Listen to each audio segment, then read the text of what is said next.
ETV ప్రేక్షకులకి నమస్కారం. Triple X detergents of శుభమస్తు కార్యక్రమానికి స్వాగతం. ఈనాడు శుభమస్తు కార్యక్రమంలోని గ్రహఫల మంచంలో గ్రహాల యొక్క స్థితిగతులు, వాటి యొక్క శుభాశుభ ఫలితాల గురించి పరిశీలిద్దాం. అలాగే రోజు 12 రాశుల వరకు ఏ సంఖ్యలు కలిసి వస్తాయి, రంగుల యొక్క ప్రాధాన్యత, ఏ దేవతల్ని పూజించాలి, ఎటువంటి దేవతాస్తుతులు పఠించాలి, ముఖ్యంగా ఈరోజు 12 రాశుల వారు చేపట్టవలసినటువంటి కార్యక్రమాలు ఏమిటో తెలుసుకుందాం. ఈరోజు మంగళవారం, కుజుడు యొక్క పరిపాలన పూర్తిగా ఉంటుంది. మంగళవారం నాడు అనుకూలించాలంటే ఎటువంటి ప్రక్రియలు చేపట్టాలో ఆంతర్యం అంశంలో పరిశీలిద్దాం. ముందుగా నేటి పంచాంగ వివరాలు. శ్రీ మన్మథనామ సంవత్సరం మార్గశిర మాసం దక్షిణాయనం హేమంత ఋతువు. ఈరోజు మార్గశిర బహుళ చవితి. ఈరోజు విశేషం సంకష్టహర చతుర్థి. ఈరోజు చేపట్టేటువంటి గణపతి ఆరాధన, గణపతి పూజలు సంకటాలని దూరం చేస్తుంది, ప్రశాంత పరిస్థితుల్ని కలిగిస్తుంది. ఈరోజు జయవారం లేదా మంగళవారం. ఈరోజు చేపట్టేటువంటి సాహస నిర్ణయాలు, అలాగే స్థిరాస్తి నిర్ణయాలు కలిసి వస్తాయి. ఈరోజు చేపట్టేటువంటి ఆధ్యాత్మిక కార్యక్రమాలు, పుణ్య కార్యక్రమాలు, కందుల దానం, సుబ్రహ్మణ్య స్వామి యొక్క అభిషేకం కుజుడు ద్వారా ఏర్పడేటువంటి ప్రతికూలతని దూరం చేస్తుంది. తద్వారా రుణ బాధ తొలగుతుంది. అలాగే స్థిరాస్తి విషయాల్లో ఏర్పడేటువంటి విభేదాలు కూడా దూరం అవుతాయి. ప్రశాంత పరిస్థితులు గృహరీత్యా పొందగలుగుతారు.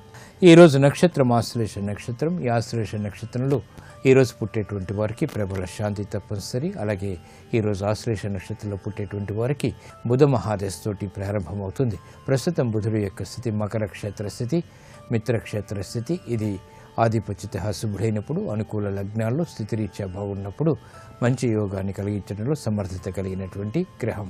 ఇక గ్రహాల యొక్క స్థితిగతులను కనుక పరిశీలించినట్లయితే కేతువు యొక్క స్థితి మీనక్షేత్రంలో, రాహు యొక్క స్థితి కన్యాక్షేత్రంలో, బృహస్పతి యొక్క స్థితి సింహక్షేత్రంలో, చంద్రుడి యొక్క స్థితి స్వక్షేత్రమైనటువంటి కర్కాటక క్షేత్రంలో, శుక్ర శనుల యొక్క స్థితి వృశ్చిక క్షేత్రంలో, ఇక్కడ శనికి శత్రుక్షేత్ర స్థితి, అలాగే రవి యొక్క స్థితి ధనస్సు క్షేత్ర స్థితి, బుధుడు యొక్క స్థితి మకర క్షేత్ర స్థితి ఈరోజు ఉన్నటువంటి గ్రహస్థితి.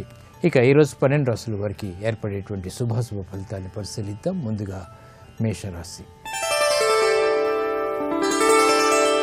ఈరోజు మేషరాశి వారిని పరిశీలించినట్లయితే ప్రయాణాల విషయంలో జాగ్రత్తలు పాటించాలి. స్థిరాస్తి విషయాల్లో చిరు సమస్యలు తలెత్తుతాయి. నూతన కార్యక్రమాల విషయంలో వేగం తగ్గుతుంది. బాధ్యతలు సక్రమంగా నిర్వహించాల్సినటువంటి ఆవశ్యకత ఉంటుంది. ఆరోగ్య ఖర్చులు పెరుగుతాయి. పారిశ్రామిక రంగం వారికి తీసుకున్నటువంటి నిర్ణయాల ద్వారా విస్మయాలు ఏర్పడతాయి. ప్రతికూల పరిస్థితులు వెంటనే నివారించుకోలేకపోతారు. వ్యాపార రంగం వారికి చేపట్టేటువంటి కార్యక్రమాలపై పట్టు బిగించలేకపోతారు. ఆశాజనకమైనటువంటి వాతావరణం ఆర్థికంగా ఉన్నప్పటికీ అమలు చేయలేనటువంటి పరిస్థితులు విస్మయాలను కలిగిస్తాయి. విద్యార్థులు పట్టుదలతో కూడినటువంటి కార్యక్రమ నిర్వహణ ద్వారా విజయాలు మాత్రం సాధించగలుగుతారు. మహిళలు ఆరోగ్య విషయంలో జాగ్రత్తలు పాటించాలి. శ్రమ అధికంగా ఉంటుంది. గృహ విషయాల్లో చిరు సమస్యలు తలెత్తినప్పటికీ తిరిగి సర్దుమణుగుతాయి. కార్మిక రంగం వారికి చేపట్టేటువంటి కార్యక్రమాలపై శ్రద్ధ తప్పనిసరి. ఏమరపాటు పనికిరాదు. వ్యవసాయ రంగం వారికి అనుకూల పరిస్థితులు ఉంటాయి. ఆర్థిక బలాన్ని పెంపొందింపచేసుకునేటువంటి అవకాశాలను కూడా పొందగలుగుతారు. ఈ రోజు మీ అదృష్ట సంఖ్య 2. తెలుపు వర్ణం ప్రశాంతతను పెంచుతుంది, ప్రతికూల పరిస్థితిని దూరం చేస్తుంది. అనుకూల దైవం ఆంజనేయ స్వామి. ఈ రోజు ఈ రాశి వారు ఆంజనేయ స్వామిని దర్శించి భక్తి శ్రద్ధలతో, ఎర్రటి పుష్పాలతో, తమలపాకులతో చేపట్టేటువంటి పూజాది కార్యక్రమాలు ఆత్మవిశ్వాసాన్ని పెంపొందింపచేస్తుంది, ప్రతికూల పరిస్థితిని దూరం చేస్తుంది, ఆనందకర పరిస్థితుల్ని ఆహ్వానిస్తుంది. కోర్టు సంబంధిత వ్యవహారాలు, ప్రక్రియలు, సంభాషణలు ఈ రోజు మీకు ఊరట కలిగిస్తాయి. ఈరోజు వృషభ రాశి వారిని పరిశీలించినట్లయితే శత్రువులు ప్రబలమవుతారు. చేపట్టేటువంటి కార్యక్రమాలపై ఏకాగ్రత తగ్గుతుంది. కోర్టు సంబంధిత వ్యవహారాల్లో జాగ్రత్తలు వహించాలి. వ్యాపార వాణిజ్యపరమైనటువంటి అంశాల్లో ఆర్థిక విభేదాలు తలెత్తుతాయి. నూతన కార్యక్రమాలను వేగవంతంగా ప్రారంభించలేకపోతారు. మానసిక రుగ్మతలు పెరుగుతాయి. పారిశ్రామిక రంగం వారికి చేపట్టేటువంటి కార్యక్రమాల్లో అసంతృప్తి సంఘటనలు ఉన్నప్పటికీ నెట్టుకు రాగలుగుతారు. సంబంధ బాంధవ్యాల విషయంలో జాగ్రత్తలు వహించాలి. వ్యాపార రంగం వారికి ఆర్థిక పరమైనటువంటి ఆశాజనకమైనటువంటి వాతావరణాన్ని కార్యరూపంలో పొందలేకపోతారు. విద్యార్థులు పట్టుదలతో కూడినటువంటి కార్యక్రమాల ద్వారా మాత్రమే విజయాలు సాధించగలుగుతారు. మహిళలు అభివృద్ధికి చేపట్టేటువంటి కార్యక్రమాల్లో ప్రోత్సాహాన్ని పెంపొందింపచేసుకోగలుగుతారు. సినీ రంగం వారికి అవకాశాలు వచ్చినప్పటికీ ఆర్థిక వ్యవహారాల్లో విభేదాలు తలెత్తుతాయి. నూతన బాధ్యతలు వ్యవసాయ రంగం వారికి పెరుగుతాయి. ఈ రోజు మీ అదృష్ట సంఖ్య 9. ఎరుపు వర్ణం ధైర్యాన్ని కలిగిస్తుంది. ప్రతికూల పరిస్థితిని దూరం చేస్తుంది. అనుకూల దైవం సుబ్రహ్మణ్య స్వామి. ఈ రోజు ఈ రాశివారు సుబ్రహ్మణ్య స్వామిని దర్శించి ఎర్రటి పుష్పాలతో కూడినటువంటి పూజాది కార్యక్రమాలు నిర్వహించడం ద్వారా ప్రతికూల పరిస్థితుల్ని ఎదుర్కోగలుగుతారు. మానసిక ప్రశాంతత పొందగలుగుతారు. విద్యా ప్రయత్నాలు ఈరోజు మీకు లాభిస్తాయి. ఈరోజు మిథున రాశి వారిని పరిశీలించినట్లయితే ఆర్థిక వ్యవహారాల్లో మెరుగైనటువంటి మార్పులు చోటు చేసుకుంటాయి. పిల్లల విషయంలో శ్రద్ధ తప్పనిసరి. ఆలోచన దోషాలు ప్రబలమవుతాయి. వృత్తి వ్యాపార ఉద్యోగ సంబంధిత కార్యక్రమాల్లో దూకుడు నిర్ణయాలు పనికిరావు. సాహస నిర్ణయాల ద్వారా ఏర్పడినటువంటి సమస్యలకు కొంతవరకు ఊరట లభిస్తుంది. ఆరోగ్య విషయంలో జాగ్రత్తలు పాటించాలి. వ్యాపార రంగం వారికి చేపట్టేటువంటి కార్యక్రమాల్లో చేయూత లభిస్తుంది. అభివృద్ధికి చేపట్టేటువంటి కార్యక్రమాల్లో పొరపాట్లను సవరించుకోలేకపోతారు. పారిశ్రామిక రంగం వారికి అనుకూల పరిస్థితులు ఉన్నప్పటికీ కార్యరూపానికై చేపట్టేటువంటి ప్రయత్నాలు ఆలస్యం అవుతాయి. ఈ రోజు మీ అదృష్ట సంఖ్య 3. పసుపు వర్ణం త్వరితగతిని శుభాలను కలిగిస్తుంది. శుభవార్తను తెచ్చిపెడుతుంది. అనుకూల దైవం మహాగణపతి. ఈ రోజు ఈ రాశి వారు మహాగణపతిని దర్శించి భక్తి శ్రద్ధలతో పూజాది కార్యక్రమాలు నిర్వహించడం ద్వారా విఘ్నాలు దూరమవుతాయి. తృతీయ బృహస్పతి ద్వారా ఏర్పడేటువంటి అవమానకర సంఘటనల్ని ఎదుర్కోగలుగుతారు. గృహ సంబంధిత కార్యక్రమాలు ఈరోజు మీకు ఊరట కలిగిస్తాయి. ఈరోజు కర్కాటక రాశి వారిని పరిశీలించినట్లయితే స్థిరాస్తి విషయాల్లో అనువైనటువంటి మార్పులు ఉన్నప్పటికీ అనుకూలంగా మరల్చుకోలేకపోతారు. కార్యక్రమ నిర్వహణలో నైపుణ్యాన్ని ప్రదర్శించగలుగుతారు. వ్యవహారిక విషయాల్లో ఏర్పడినటువంటి చుక్కెదురు పరిస్థితుల్ని సమస్యల్ని వెంటనే పరిష్కరించుకోలేకపోతారు. ఆర్థిక వ్యవహారాల్లో చిరు జాగ్రత్తలు తప్పనిసరి. సంభాషణల ద్వారా ఇతరులను ఆకట్టుకునేటువంటి ప్రయత్నాలు కలిసి వస్తాయి. నూతన కొనుగోళ్లు వంటివి ఆనందాన్ని కలిగిస్తాయి. కళారంగం వారికి చేపట్టేటువంటి కార్యక్రమాలు కలిసి వస్తాయి. ఆర్థిక అభివృద్ధి గోచరిస్తుంది. చేపట్టేటువంటి కార్యక్రమాలు ప్రోత్సాహాన్ని కలిగిస్తాయి. సినీ రంగం వారికి ఆర్థిక వ్యవహారాలు లాభిస్తాయి. ఈ రోజు మీ అదృష్ట సంఖ్య 9. ఎరుపు వర్ణం ధైర్యాన్ని కలిగిస్తుంది. ప్రతికూల పరిస్థితులను దూరం చేస్తుంది. అనుకూల దైవం ఆంజనేయ స్వామి. ఈ రోజు ఈ రాశివారు ఆంజనేయ స్వామిని దర్శించి ఎర్రటి పుష్పాలతో తమలపాకులతో కూడినటువంటి పూజాది కార్యక్రమాలు భక్తి శ్రద్ధలతో నిర్వహించడం ద్వారా అర్ధాష్టమ కుజుడు ద్వారా ఏర్పడేటువంటి ప్రతికూలత తగ్గుతుంది. ఆర్థిక వ్యవహారాలు వేగవంతంగా యోగిస్తాయి. సాహస నిర్ణయాలు ఈరోజు మీకు అనుకూలం. ఈరోజు సింహరాశి వారిని పరిశీలించినట్లయితే మానసిక రుగ్మతలు ఉన్నప్పటికీ నెట్టుకు రాగలుగుతారు. ఆర్థిక వ్యవహారాల్లో విజయాలకి చేపట్టేటువంటి కార్యక్రమాల్లో ఆశించినటువంటి ప్రయోజనాలు క్రమక్రమంగా పొందగలుగుతారు. వృత్తి వ్యాపార ఉద్యోగ సంబంధిత కార్యక్రమాల్లో సంకట పరిస్థితులు ఏర్పడినప్పటికీ తిరిగి మామూలు పరిస్థితులు కూడా నెలకొంటాయి. ఆరోగ్య విషయంలో ప్రతికూలత తగ్గుతుంది. నూతన బాధ్యతలు వ్యాపారపరంగా పెరుగుతాయి. వ్యాపార రంగం వారికి చేపట్టేటువంటి కార్యక్రమాల్లో ఆశించినటువంటి ప్రయోజనాల్ని ఆలస్యంగా పొందుతారు. బాధ్యతలు బాగా పెరుగుతాయి. వ్యాపార వ్యవహారాల్లో ఏర్పడినటువంటి అనిశ్చితిని దూరం చేసుకునేటువంటి ప్రయత్నాలు కూడా కలిసి వస్తాయి. వాణిజ్యపరమైనటువంటి అంశాలు మొదట ప్రతికూలత తర్వాత అనుకూలతని కలిగిస్తాయి. ఈ రోజు మీ అదృష్ట సంఖ్య 6. తెలుపు వర్ణం ప్రశాంతతను పెంచుతుంది. ప్రతికూల పరిస్థితిని దూరం చేస్తుంది. అనుకూల దైవం శ్రీ మహావిష్ణువు. ఈ రోజు ఈ రాశి వారు శ్రీ మహావిష్ణువుని దర్శించి చామంతులతో కూడిన తులసి దళాలతో కూడినటువంటి పూజాది కార్యక్రమాలు భక్తి శ్రద్ధలతో నిర్వహించడం ద్వారా గ్రహ అతి ప్రతికూలతని దూరం చేసుకోగలుగుతారు. మానసిక ధైర్యం పెరుగుతుంది. తద్వారా విజయాలు చేతికి అందుతాయి. కోర్టు సంబంధిత వ్యవహారాలు ప్రక్రియలు సంభాషణలు ఈరోజు మీకు అనుకూలం. ఈరోజు కన్యారాశి వారిని పరిశీలించినట్లయితే స్థిరాస్తి విషయాల్లో ఏర్పడినటువంటి విభేదాలు ప్రబలమవుతాయి. నూతన కార్యక్రమాన్ని వృత్తిపరంగా చేపట్టగలుగుతారు. ఉద్యోగ సంబంధిత కార్యక్రమాల్లో ప్రోత్సాహం లభిస్తుంది. నూతన బాధ్యతలు వ్యాపారపరంగా పెరిగినప్పటికీ సక్రమ నిర్వహణ కొనసాగించగలుగుతారు. పారిశ్రామిక వ్యవహారాల్లో ఏర్పడినటువంటి ప్రతికూల పరిస్థితులు తొలగిపోతాయి. నూతన ఉత్సాహం పెరుగుతుంది. ప్రతిబంధకాలను ధైర్యంతో ఎదుర్కోగలుగుతారు. వ్యాపార రంగం వారికి అనుకూల పరిస్థితులు ఆర్థికంగా బలాన్ని చేకూరుస్తాయి. సంతోష వార్తలు వింటారు. పారిశ్రామిక రంగం వారు ఆర్థిక బలాన్ని పుంజుకునేటువంటి ప్రయత్నాల్లో సఫలీకృతులవుతారు. మహిళలు శుభవార్తలు వింటారు. ఏకాగ్రతతో కూడినటువంటి కార్యక్రమాల ద్వారా ప్రతిభను ప్రకటించగలుగుతారు. విద్యార్థులు శుభ ప్రయత్నాలు తద్వారా విజయాలు అందుకోగలుగుతారు. ఈ రోజు మీ అదృష్ట సంఖ్య 3. పసుపు వర్ణం త్వరితగతిని శుభాల్ని కలిగిస్తుంది. అనుకూల దైవం దక్షిణామూర్తి. ఈ రోజు ఈ రాశివారు శ్రీ దక్షిణామూర్తిని దర్శించి చామంతులతో కూడినటువంటి పూజాది కార్యక్రమాలు భక్తి శ్రద్ధలతో నిర్వహించడం ద్వారా ప్రతికూల పరిస్థితుల్ని అనుకూలంగా మలర్చుకోగలుగుతారు. ఆదాయం పెరుగుతుంది. సంతోష వార్తలు వింటారు. స్థిరాస్తి విక్రయాలు ఈరోజు మీకు లాభిస్తాయి. ఈరోజు తులారాశి వారిని పరిశీలించినట్లయితే మానసిక ధైర్యం కలిగి ఉంటారు. చేపట్టేటువంటి కార్యక్రమాలపై పట్టు బిగించగలుగుతారు. అధికారంతో కూడినటువంటి కార్యక్రమ నిర్వహణ తద్వారా విజయాలు ఆనందాన్ని కలిగిస్తాయి. ప్రాధాన్యతని పెంపొందింప చేసుకోగలుగుతారు. సంభాషణ ద్వారా ఇతరుల్ని ఆకట్టుకునేటువంటి ప్రయత్నాలు కూడా లాభిస్తాయి. నూతన స్నేహాలు లబ్ధిని చేకూరుస్తాయి. సంబంధ బాంధవ్యాలు మెరుగవుతాయి. వాణిజ్య రంగం వారికి చేపట్టేటువంటి కార్యక్రమాల్లో ప్రోత్సాహం లభిస్తుంది. ఆర్థిక బలం చేకూరుతుంది. వ్యాపార రంగం వారికి అనుకూల పరిస్థితులు కలిసి వస్తాయి. నూతన కార్యక్రమాన్ని చకచకా పూర్తి చేయగలుగుతారు. పారిశ్రామిక రంగంలో అభివృద్ధి గోచరిస్తుంది. ఆశించినటువంటి ప్రయోజనాలు పొందగలుగుతారు. సినీ రంగం వారికి చేపట్టేటువంటి కార్యక్రమాల్లో ప్రోత్సాహం లభిస్తుంది. నూతన కార్యక్రమాలకు శ్రీకారం చుట్టగలుగుతారు. విద్యార్థులు శుభవార్తలు వింటారు. చేపట్టేటువంటి కార్యక్రమాల్లో ఆత్మవిశ్వాసం పెరుగుతుంది.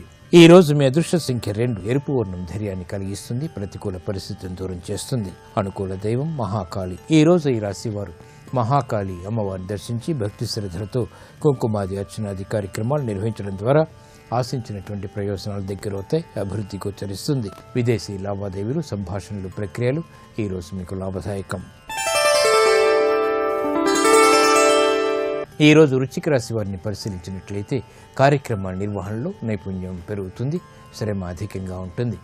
ఆర్థిక వ్యవహారాల్లో ప్రతికూల పరిస్థితులు సమాంతరంగా కొనసాగుతాయి. కార్యక్రమాన్ని సక్రమంగా నిర్వహించినప్పటికీ ఆశాజనకమైనటువంటి వాతావరణం విజయాలకే కొనసాగుతుంది.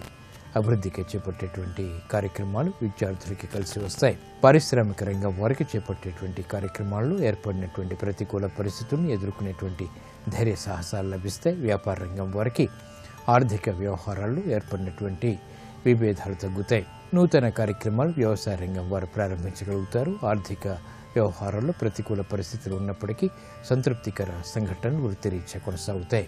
ఈ రోజు మీ అదృష్ట సంఖ్య 9. ఎరుపు వర్ణం ధైర్యాన్ని కలిగిస్తుంది.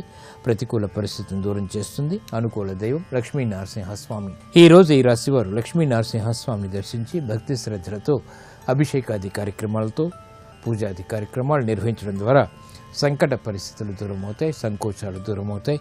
ప్రశాంతత పెరుగుతుంది. స్థిరాస్తి నిర్ణయాలు ఈరోజు మీకు అనుకూలం. ఈరోజు ధనుసు రాశి వారిని పరిశీలించినట్లయితే ప్రయాణాల విషయంలో జాగ్రత్తలు వహించాలి. ఆరోగ్య విషయంలో కూడా క్రమశిక్షణ లోపిస్తుంది. ఉద్యోగ వ్యవహారాల్లో చిరు సమస్యలు తలెత్తుతాయి. బాధ్యతల్ని విస్మరించలేకపోతారు. కార్యక్రమ నిర్వహణలో పట్టుదల తప్పనిసరి. వ్యవసాయ రంగం వారికి చేపట్టేటువంటి కార్యక్రమాల్లో ఆకస్మిక ఆర్థిక అనుకూల మార్పులు చేకూరుతాయి. ఆనందాన్ని కలిగిస్తాయి. పారిశ్రామిక రంగం వారికి చేపట్టేటువంటి కార్యక్రమాల్లో ప్రతికూల పరిస్థితులు, విస్మయాలు వెన్నంటి ఉంటాయి. కాబట్టి జాగ్రత్తతో కూడినటువంటి నిర్ణయాలు తప్పనిసరి. వ్యాపార రంగం వారు ప్రతికూల పరిస్థితుల్ని మౌనంగా ఎదుర్కోగలుగుతారు. విద్యార్థులు పట్టుదలతో కూడినటువంటి కార్యక్రమాల ద్వారా మాత్రమే విజయాలను పొందగలుగుతారు. ఓర్పు, సహనం తప్పనిసరి. దూకుడు నిర్ణయాల ద్వారా సమస్యలు ఎదురవుతాయి. ఈ రోజు మీ అదృష్ట సంఖ్య 1. ఎరుపు వర్ణం ధైర్యాన్ని కలిగిస్తుంది. ప్రతికూల పరిస్థితిని దూరం చేస్తుంది. అనుకూల దైవం శ్రీ వెంకటేశ్వర స్వామి. ఈ రోజు ఈ రాశి వారు శ్రీ వెంకటేశ్వర స్వామిని దర్శించి భక్తి శ్రద్ధలతో పూజాది కార్యక్రమాలు నిర్వహించడం ద్వారా అష్టమ చంద్రుడి ద్వారా ఏర్పడేటువంటి ప్రతికూలత తగ్గుతుంది. ప్రమాదాలు దూరమవుతాయి. ఉద్యోగ ప్రయత్నాలు ఈ రోజు మీకు ఊరట కలిగిస్తాయి. ఈ రోజు మకర రాశి వారిని పరిశీలించినట్లయితే రాజకీయ నిర్ణయాల్లో ప్రతికూల పరిస్థితులు తారసపడతాయి. జాగ్రత్తతో కూడినటువంటి నిర్ణయాలు విద్యాపరంగా తప్పనిసరి. ఆర్థిక వ్యవహారాల్లో ఏర్పడినటువంటి ప్రతికూలత ప్రబలమవుతుంది. నూతన స్నేహాల ద్వారా విభేదాలు తలెత్తుతాయి. నూతన కార్యక్రమాన్ని వృత్తిపరంగా కూడా వేగవంతంగా ప్రారంభించలేకపోతారు. ఆరోగ్య క్రమశిక్షణ లోపిస్తుంది. పారిశ్రామిక రంగం వారికి యుక్తితో కూడినటువంటి కార్యక్రమాల ద్వారా మాత్రమే సమస్యలను పరిష్కరించుకోగలుగుతారు. వ్యాపార రంగం వారు ప్రతికూల పరిస్థితులను ధైర్యంగా ఎదుర్కోలేకపోతారు. మౌనంతో కూడినటువంటి కార్యక్రమ నిర్వహణ తద్వారా ఆశించినటువంటి ప్రయోజనాల్ని ఆలస్యంగా పొందగలుగుతారు. స్త్రీలు ఆరోగ్య విషయంలో జాగ్రత్తలు పాటించాలి. ఆర్థిక వ్యవహారాల్లో కూడా ప్రతికూల పరిస్థితులు ఏర్పడతాయి. ఈ రోజు మీ అదృష్ట సంఖ్య 6. తెలుపు వర్ణం ప్రశాంతతను పెంచుతుంది. ప్రతికూల పరిస్థితిని దూరం చేస్తుంది. అనుకూల దైవం శ్రీ మహావిష్ణువు. ఈ రోజు ఈ రాశి వారు శ్రీ మహావిష్ణువుని దర్శించి తులసి దళాలతో భక్తి శ్రద్ధలతో పూజించడం ద్వారా గ్రహ అతి ప్రతికూలతని దూరం చేసుకోగలుగుతారు. అష్టమ బృహస్పతి ద్వారా ఏర్పడేటువంటి ప్రతికూలత తగ్గుతుంది, అవమానాలు దూరమవుతాయి, ఆర్థిక అనిశ్చితి దూరమవుతుంది. విదేశీ సంభాషణలు, లావాదేవీలు ఈ రోజు మీకు ఊరట కలిగిస్తాయి.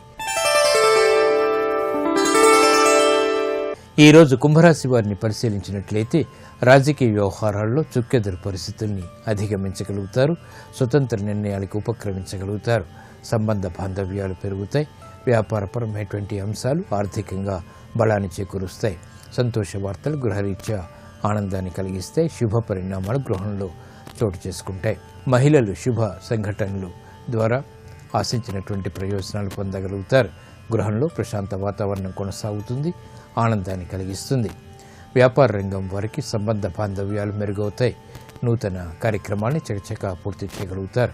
పారిశ్రామిక రంగం వారికి ప్రోత్సాహం లభిస్తుంది, అభివృద్ధికి చేపట్టేటువంటి కార్యక్రమాల్లో ఆటంకాలు తొలగిపోతాయి. ఆర్థిక వ్యవహారాలు సాఫ్ట్వేర్ రంగం వారికి బాగా లాభిస్తాయి, నూతన ప్రయోగాల ద్వారా ఫలితాలు పొందగలుగుతారు. ఈ రోజు మీ అదృష్ట సంఖ్య 5. ఆకుపచ్చ వర్ణం రక్షణకి దోహదపడుతుంది, ప్రతికూల పరిస్థితులను దూరం చేస్తుంది. అనుకూల దైవం ఆంజనేయ స్వామి. ఈ రోజు ఈ రాశి వారు ఆంజనేయ స్వామిని దర్శించి ఎర్రటి పుష్పాలతో కూడినటువంటి పూజాది కార్యక్రమాలు, తమలపాకు పూజలు నిర్వహించడం ద్వారా మనోధైర్యం పెరుగుతుంది. కార్యక్రమ నిర్వహణలో నైపుణ్యాన్ని పెంపొందింప చేసుకోగలుగుతారు, తద్వారా విజయాలు చేతికి అందుతాయి. ఆరోగ్య పరీక్షలు ఈరోజు మీకు మేలుని కలిగిస్తాయి. ఈరోజు మీనరాశి వారిని పరిశీలించినట్లయితే కార్యక్రమాల్లో ఏర్పడినటువంటి ప్రతికూలత తగ్గుతుంది, ఆనందకర వార్తలు గృహరీత్యా కొనసాగుతాయి. ఉద్యోగ సంబంధిత కార్యక్రమాల్లో ఏర్పడినటువంటి ప్రతికూలత తగ్గుతుంది, ప్రాధాన్యత పెరుగుతుంది. నూతన కార్యక్రమాలు గృహరీత్యా కూడా చేపట్టగలుగుతారు. వ్యవసాయ రంగం వారికి అభివృద్ధి గోచరిస్తుంది, నూతన ఆశలు ఆర్థికంగా చిగురింపచేసేటువంటి సంఘటనలు ఆనందాన్ని కలిగిస్తాయి. వ్యాపార రంగం వారికి అనుకూల పరిస్థితులు గోచరిస్తాయి, శ్రమతో కూడినటువంటి విజయాలు వెన్నంటి ఉంటాయి. పారిశ్రామిక రంగం వారికి ఆర్థిక లావాదేవీల్లో ప్రోత్సాహం లభిస్తుంది. మహిళలకు ఏర్పడినటువంటి సంకోచ పరిస్థితులు వీడిపోతాయి. కుటుంబ వ్యవహారాల్లో ఆనందకర పరిస్థితుల్ని ఆహ్వానించగలుగుతారు.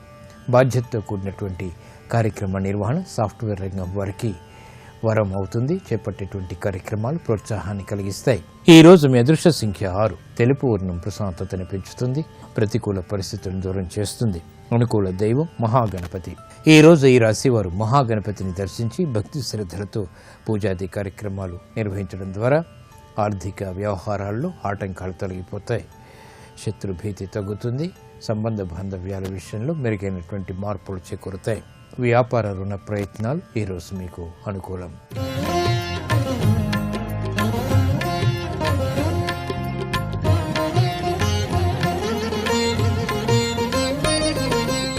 మంగళవారం కుజునికి సంబంధించింది. మంగళవారానికి అధిపతి కుజుడు. మంగళవారం కుజుడు యొక్క పరిపాలన పూర్తిగా ఉంటుంది. కుజుడు చేపట్టేటువంటి కార్యక్రమాల్లో సాహసాన్ని కలిగించడానికి, వేగవంతమైనటువంటి అనుకూల మార్పులు పొందటానికి సమర్థత కలిగినటువంటి గ్రహం.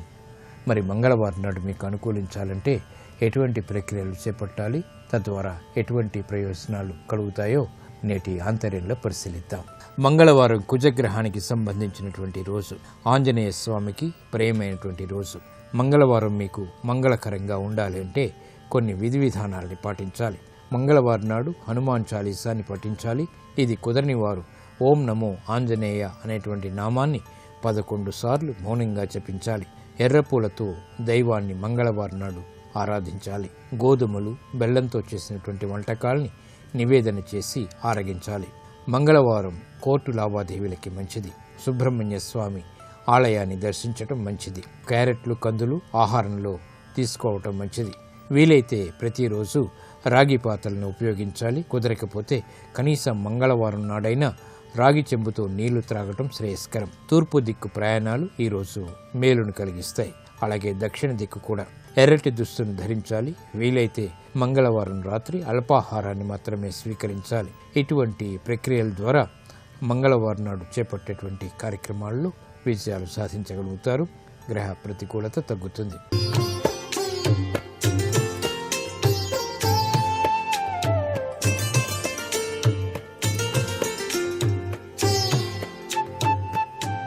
త్రిబుల్ డిటర్జెంట్ సోప్ శుభమస్తు కార్యక్రమంలో గృహబలం అంశానికి స్వాగతం.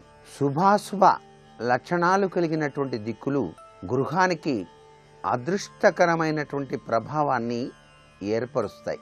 ఒక గృహం కట్టుకునేటప్పుడే ఆ గృహ నిర్మాణ విషయంలో ఆ రాజవీధి ఎటువైపు పయనిస్తోంది, ఆ వీధిలో తాను తీసుకున్నటువంటి స్థలం ఎటువంటి లక్షణంతో విరాజిల్లబోతోంది, తాను ఏ దిక్కుకు చక్కటి యోగవంతమైన ప్రభావంతో జీవితాన్ని గడపడానికి ఆస్కారం ఉంటుంది అనేటువంటి విషయాన్ని కూడా ఆలోచన చేసి నిర్మాణాత్మకమైనటువంటి చర్యలు గైకొనటం వాస్తుశాస్త్రంలో ముఖ్యమైనటువంటి నియమం. అయితే పూర్వీకుల నుంచి సంప్రాప్తమైనటువంటి ఆస్తులు లేక గృహ నిర్మాణాల విషయంలో మాత్రం ఆ దిశను తప్పించి కట్టడం మాత్రం పనికిరాదు.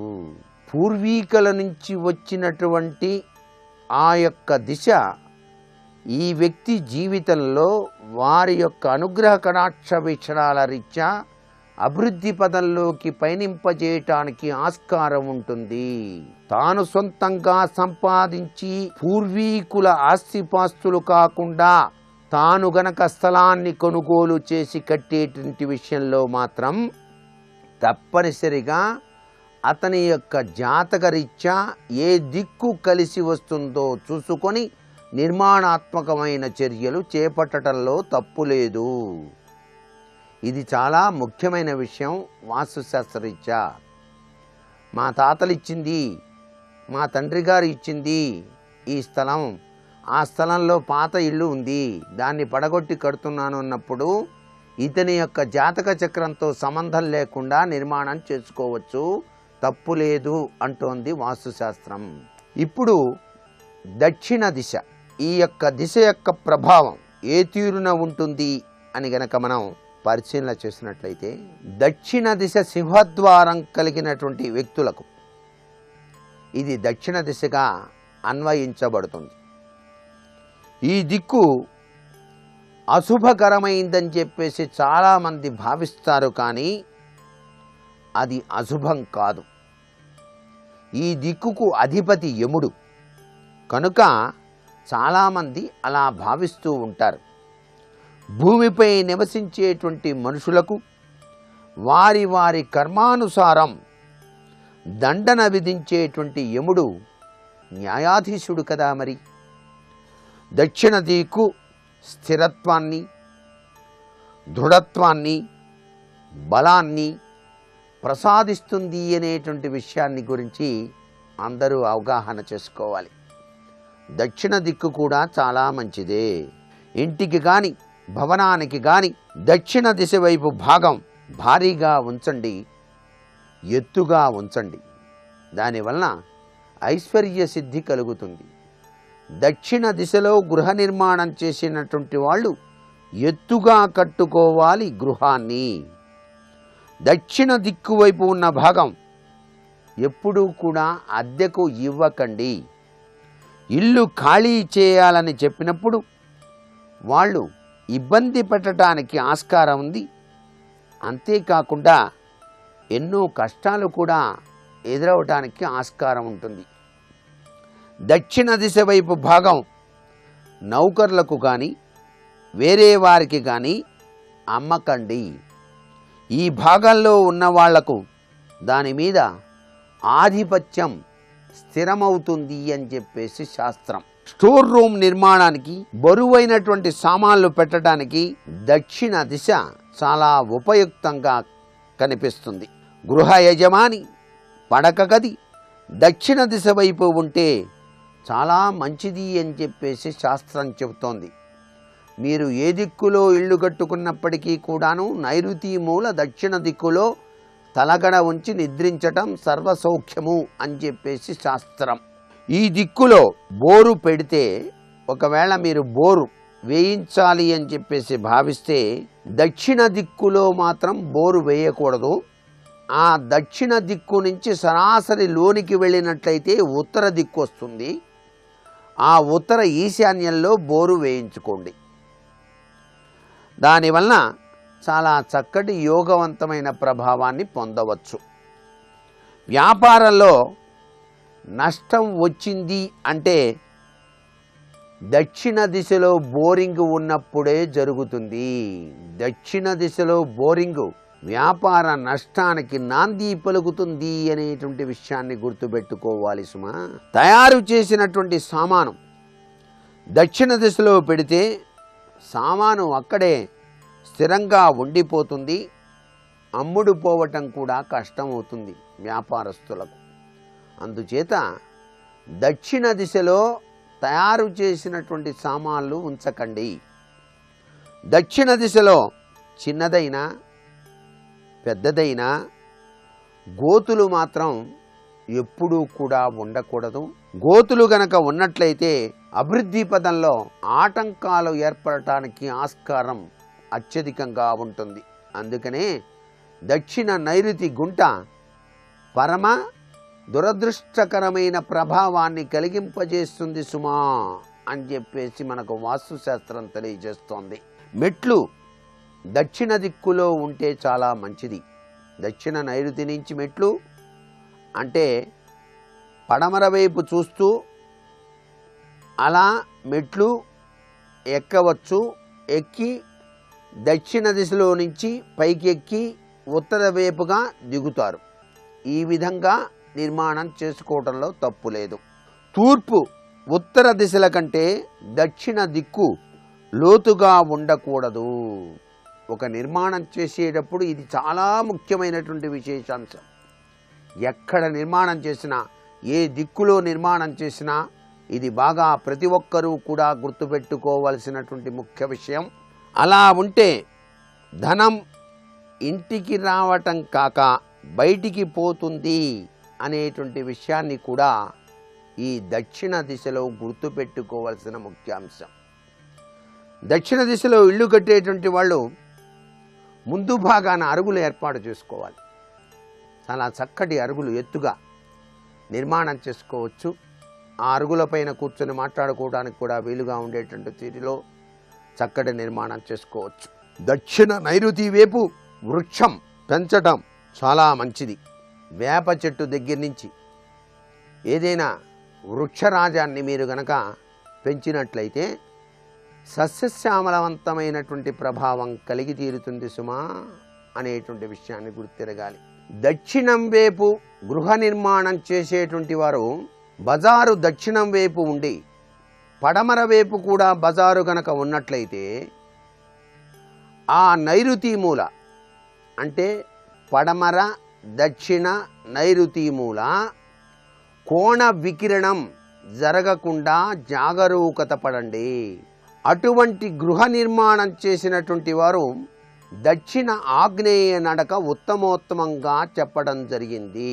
దక్షిణం వైపు గృహ నిర్మాణం చేసేటువంటి వారు పడమర వైపు వాకిలి ఉంచటం కన్నా దక్షిణం వైపే వాకిలి సింహద్వారం ఉంచుకొని నడకను సాగించటం సర్వత్రా కూడాను శుభదాయకవంతమైన ప్రభావాన్ని ఇస్తుంది.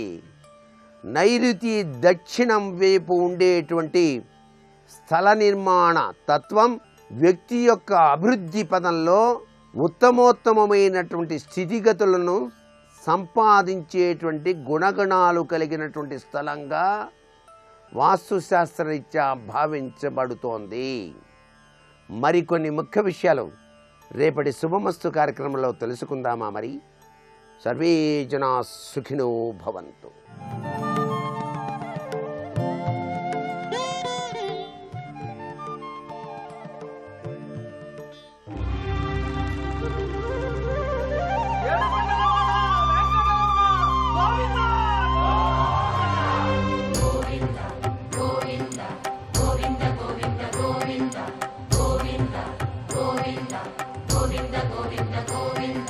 నేను ఈ భూమి భారాన్ని పట్టుకోలేకపోతున్నాను, నేను ఈ జగత్తుని భరించలేకపోతున్నాను, పాపుల సంఖ్య ఎక్కువైపోయింది అని చెప్పవలసి వచ్చింది అనుకోండి, భూదేవిగా ఎప్పుడూ చెప్పదు.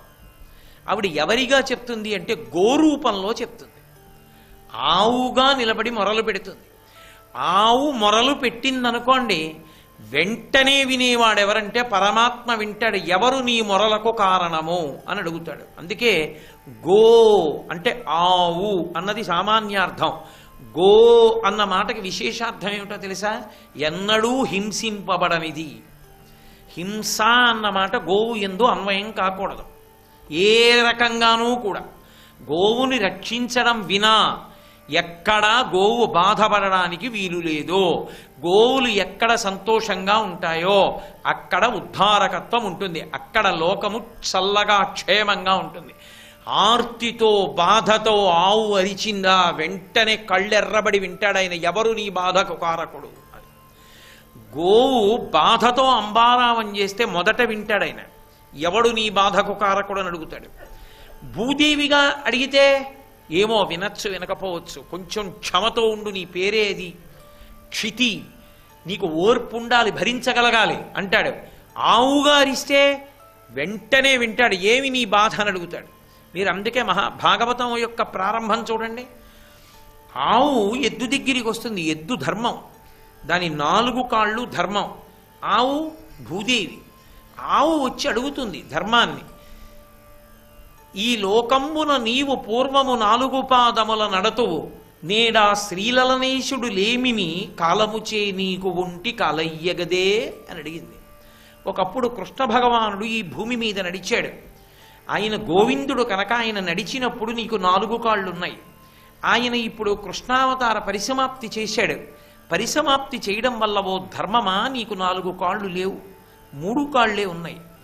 ఒక్క కాలుతో మాత్రమే నువ్వు నిలబడుతున్నావు. ఇంత దారుణమైన స్థితి నీకు కలిగిందే, బాధపడుతున్నానంది ఆవు. ఆవు అంటే భూదేవి. భూదేవి అలా చెప్తే ఎద్దేమందంటే, ఎద్దంటే ధర్మం. ధర్మం ఏమందో తెలుసా?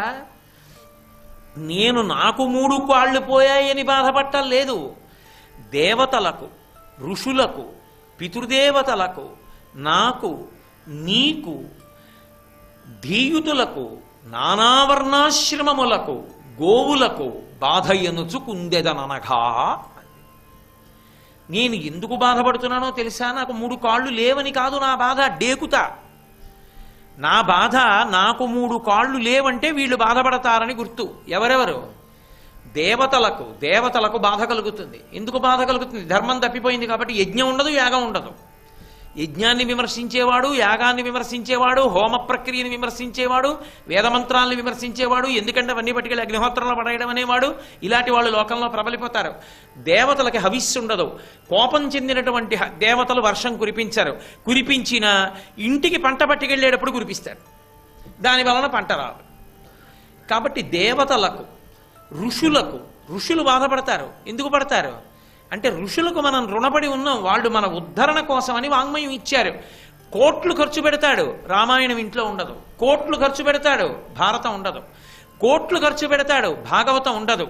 నాకెన్నో వచ్చంటాడు. పోతన గారి భాగవతంలోంచి ఒక్క పద్యం భోజనం చేసేటప్పుడు పిల్లాన్ని కూర్చోబెట్టుకుని చెప్పడు. తన కొడుక్కి 2 పద్యాలు నేర్పడు. రామాయణంలో 2 శ్లోకాలు నేర్పడు. సరికదా?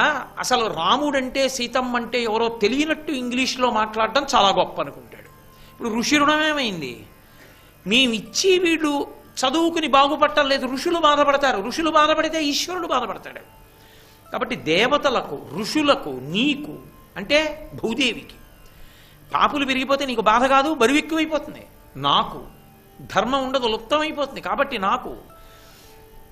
నీకు, నాకు, నానావర్ణాశ్రమములకు, వర్ణములకు, ఆశ్రమములకు కూడా బాధ కలుగుతుంది. విపరీత ప్రబోధాలు చేసేటటువంటి వాళ్ళు ఎక్కువైపోతారు. ఒరే నువ్వు ఇది చేయకూడదురా అంటే ఏది చేయకూడదన్నాడో అది చేస్తాననేవాడు ఒకడు. నువ్వు ఇది చెయ్యరా అంటే నేను చేయనని వదిలిపెట్టేసేవాడు మరొకడు. ఒరే నువ్వు చదువుకోవాలరా, నువ్వు యజ్ఞం చెయ్యాలరా, నువ్వు సంధ్యావందనం చెయ్యాలరా, నువ్వు గాయత్రి చెయ్యాలరా, నువ్వు పంచ కట్టుకోవాలరా అంటే నేను సంధ్యావందనం చేసుకోను, నేను గాయత్రి చేయను, నేను యజ్ఞం చేయను, నేను యాగం చేయను, నేను మంత్రం నేర్చుకోను, నేను రామాయణం చదువుకోను, నేను ఎన్నడూ ఒక్కనాడు భగవత్ సంబంధంతో ఉండను, రేపు పెళ్ళనగా ఇవాళ ఉపనయనం చేసుకుంటాను.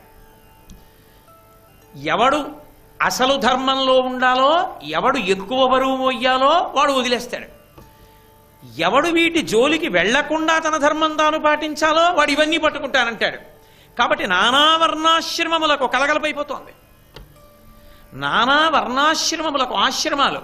బ్రహ్మచారిగా ఉండవలసిన వాడు గృహస్థులో బతుకుతాడు.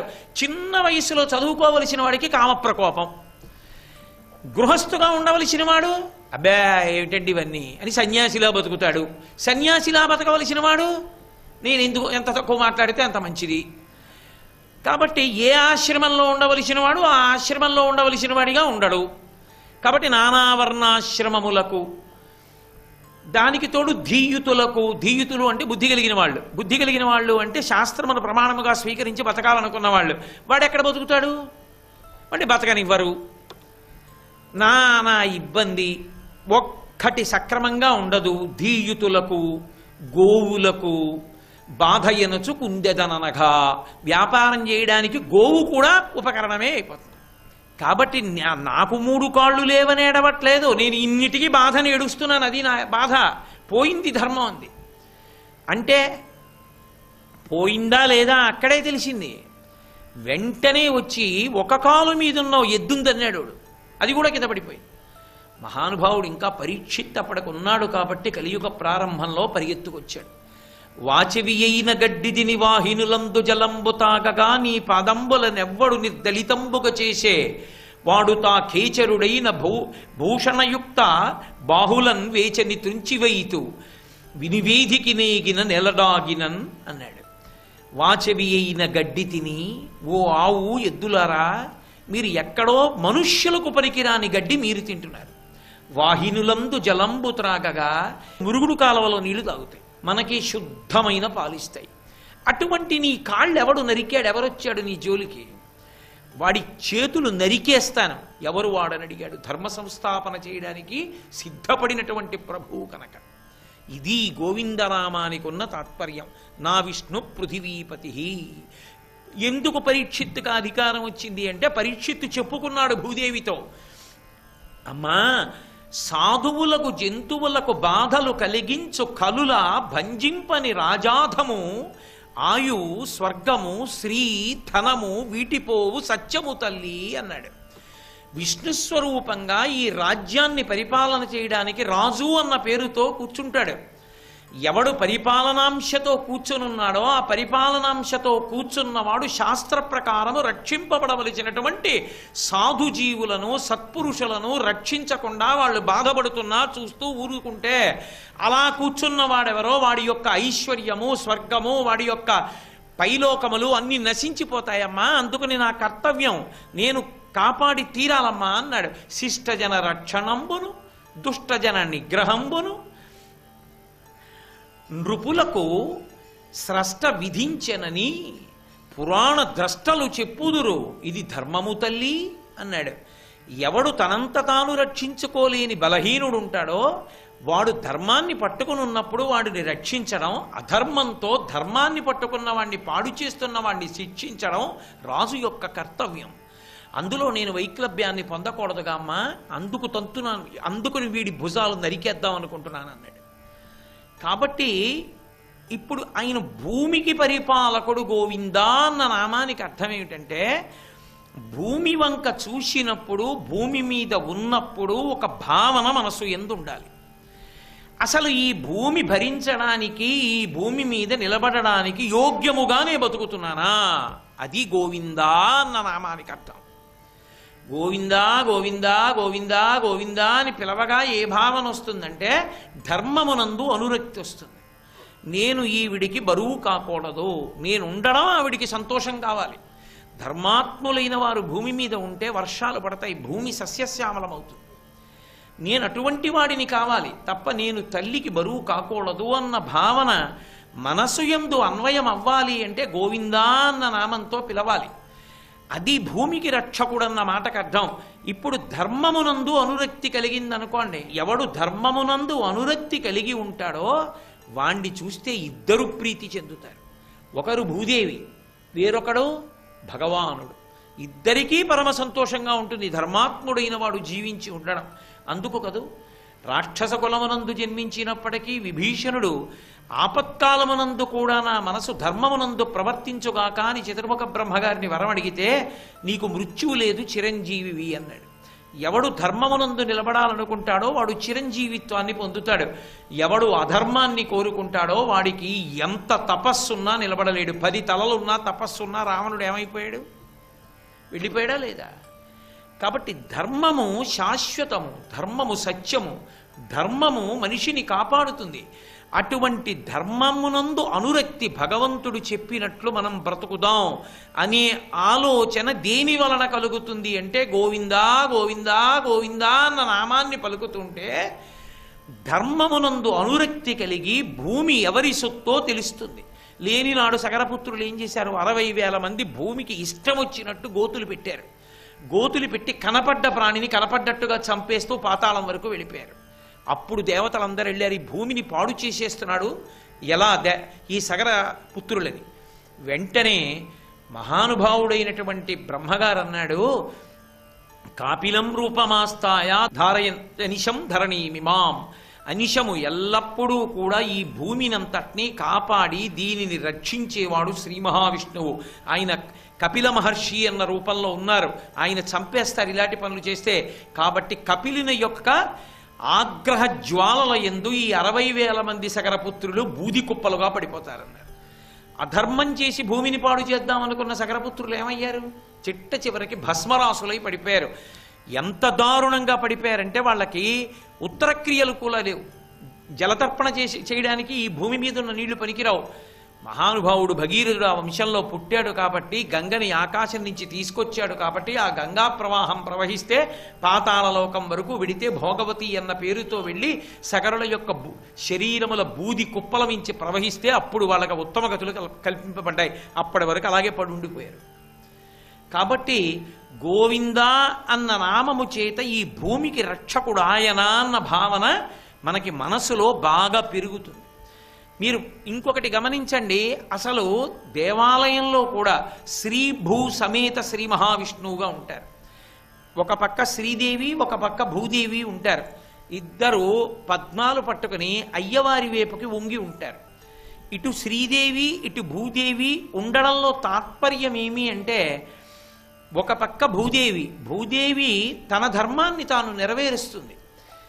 ఏదో పంట వేశాడు, పొలం దున్నాడు, వచ్చింది పంట చేతికి, అది అనుభవయోగ్యము కావాలా వద్దా, అనుభవయోగ్యము కావాలా వద్దా, ఆ పంట ఇంటికెళ్ళి వాడు తిని వాడుగా మారాలా వద్దా.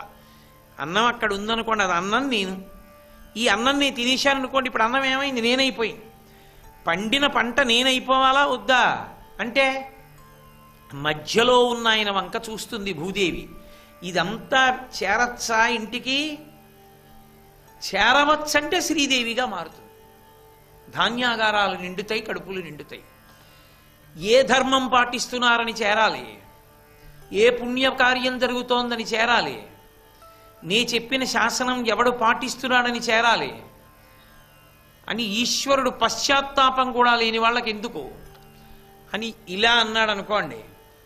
భూదేవి అనుగ్రహం శ్రీదేవిగా మారదు. అప్పుడే విపత్తులు సంభవిస్తాయి. ఏదో జలప్రళయాలు రావడం, లేకపోతే తుఫాన్లు రావడం, లేకపోతే ఏదో వరదలు రావడం, లేకపోతే మిడతల దండులు రావడం, చోర భయం, రకరకాలుగా భూదేవి నుంచి వచ్చినది శ్రీదేవిగా మారకుండా పోతుంది. అంటే మధ్యలో ఉన్నవాడు పరిపాలకుడై వాడి పాదముల యందు భక్తితో అన్న మాటకు అర్థం కేవలంగా ఏదో పట్టుకొచ్చి వాడికి అభిషేకాలు, వాడికి పూజలు చేసేయడం కాదు. ఎందుకు చెయ్యాలంటే ధర్మమునందు అనురక్తి వలన. ధర్మమునందు అనురక్తి చేత ధర్మాన్ని చెప్పిన వాడి పాదాలు పట్టుకోవడం అలవాటైతే దాని చేత వాడు ప్రీతి చెంది అందరూ సంతోషంగా ఉండేటట్టు చూస్తాడు. ఈ అన్వయమయ్యేటటువంటి లక్షణం ఎక్కడి నుంచి వస్తుందంటే భూమి వాడి సొత్తన్న భావన నుండి వస్తుంది. అందుకని భూదేవి శ్రీ మహావిష్ణువు యొక్క భార్య అని చెప్పడంలో ఉన్న తాత్పర్యం అది. కాబట్టి ఇప్పుడు గోవిందా అన్నప్పుడు భూమి, ఈ భూమి ఆయన సొత్తు. ఆయన సొత్తు అయినప్పుడు ఆయన ధర్మాన్ని ఎలా నిలబెడుతూ ఉంటాడు? భూమికి బరువు పెరగకుండా ఉండాలంటే రాజు రూపంలో నిలబెడుతూ ఉంటాడు. ఇందాక మీకు చెప్పానుగా, అందుకే పరీక్షిత్తు జోక్యం చేసుకున్నాడు. రాజుగా సింహాసనంలో కూర్చుని ప్రభుత్వంగా కూర్చుని పరిపాలన చేపడతాడు. పరిపాలన అంటే యోగ్యులైన వారికి అందేటట్టు చెయ్యడం, అయోగ్యులకు అందకుండా చేయడం. ఎవరు తప్పు చేశాడో వాణ్ణి శిక్షించడం, ఎవడు సన్మార్గంలో ఉన్నాడో వాణ్ణి రక్షించడం. ఇప్పుడు ఇది ఎవరిది? విష్ణువుది. ఆ విష్ణువు యొక్క అంశ ఎవరి యందు ప్రవేశించిందో వాడు పరిపాలకుడుగా ఉంటాడు. వాడు వాడి ధర్మంలో నిలబడకపోతే మరి వాడికి పతనం సంభవిస్తుంది. అందుకనే అమ్మా, నేను చెయ్యవలసిన పని నేను చెయ్యకపోతే నా సమస్త ఐశ్వర్యములు పోతాయి, అందుకు నేను చెయ్యాలమ్మా అన్నాడు పరీక్షిత్. సర్వం శ్రీ ఉమామహేశ్వర పరబ్రహ్మార్పణమస్తు. స్వస్తి.